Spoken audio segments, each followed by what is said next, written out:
This whole election is being rigged. Crying foul is a familiar strategy for Trump. He's done it since 2016, in an election that he won.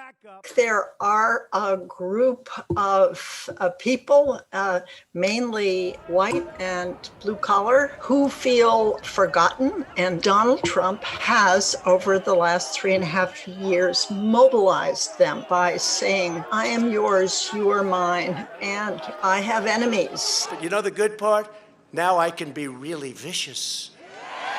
I can be really vicious.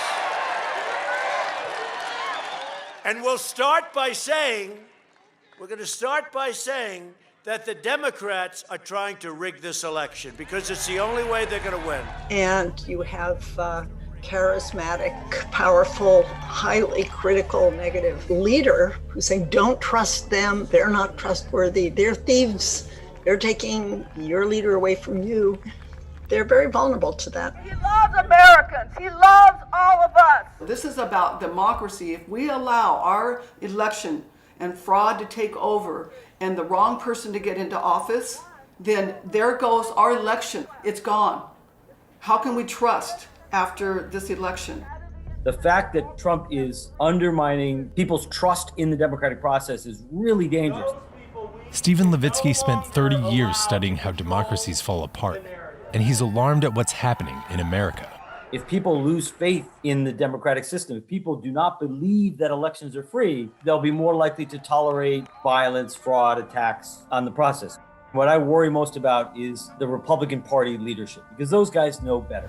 I don't know if there's fraud, but we ought to investigate to see if there's fraud. This is a contested election. The media doesn't decide who becomes president. If they did, you would never have a Republican president for forever. Anyone who's running for office can exhaust